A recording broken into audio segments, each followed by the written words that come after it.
Welcome to the amazing adventures of the stupendous Applecats, a short story by Cheri Applegate. This is the story of a happy little family with 5 furry adopted children: Gossamer, Emmett, Moxie, Indiana, and Zoe. They are collectively known as the Applecats, an accidental typo of our last name that stuck. First on the roster we have Gossamer. Gossamer is our oldest Applecat. On July 4th he will be 16 years old. He is exceptionally crabby with everyone in the world except his favorite human, Cheri. He was rescued from a barn that was about to be demolished, and he was so tiny that he had to be fed with a bottle with special kitten milk replacement formula.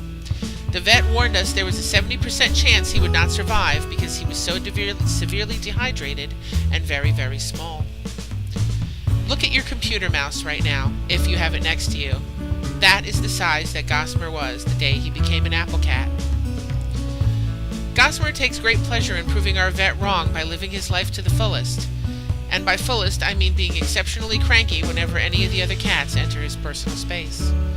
As our oldest Applecat, Gossamer likes to think he runs the joint, but he's usually too busy sleeping to cause any trouble.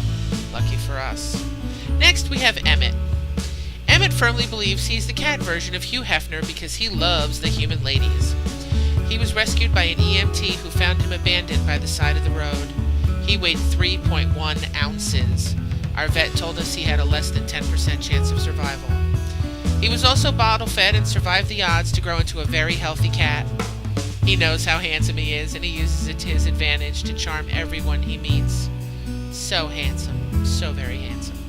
He's also a lunatic, who likes to sleep upside down on his favorite human, Charlie, while he watches television. He is also extremely protective of his siblings, and when left to his own devices, is actually a very sweet and caring cat. Next up, we have Moxie and Indiana. These sisters are from the same litter of feral kittens. They walked into the humane trap together and refused to be separated. Moxie is the gray baby, Indiana is the redhead. Emmett and Charlie liked watching them cuddle in their carriers. Emmett really wanted to play with his new sisters, but they were just too scared. They were like thin little ghosts that would bolt from the room at the slightest noise or quick movement. They were terrified of people. But Charlie and I would like to think that lots of love, patience, and delicious snacks helped earn their trust. We both have to admit the extra kisses didn't hurt either.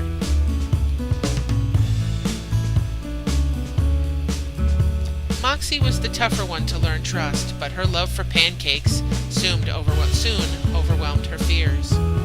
It is a scientific fact that Charlie makes pancakes no mammal can resist.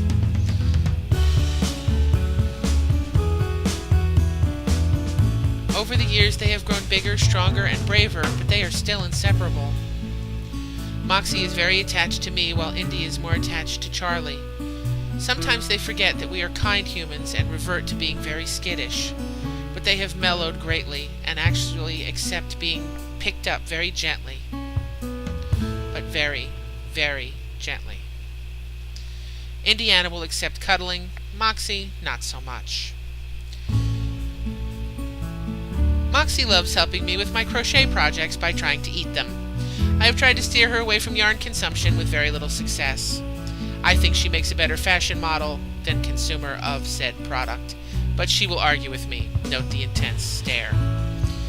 I took this picture after I stopped her from trying to eat a purse.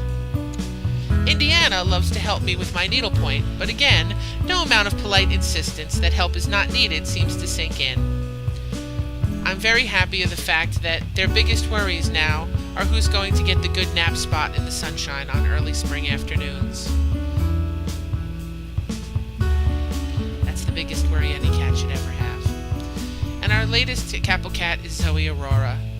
She was mistreated so badly by her former owners that it cost her her tail. Her life was saved by an amazingly kind and generous vet who refused to simply let her pass away. She is a gentle and sweet baby, even though she had a very hard beginning. And we like to think that her tail nub makes her extra special. She can twerk it like a superstar. We also like to think that her special nub gives her laser cat powers. Pew, pew, pew! But don't let her fool you. She loves the attention, and she is a total daddy's girl. Like all of the Applecats, she knows she is well loved and enjoys a life of being spoiled rotten. And this was the story that I present to all of you. The story of 5 little lives saved from slipping away. And now we all live together in a happy little house full of love, kindness, and cat hair. Thank you very much for listening, and I hope you all have a wonderful day, full of less cat hair, or more cat hair, or dog hair, or ferret hair, or whatever animal you want to rescue. Just rescue. The life you save may be your own. Thank you very much.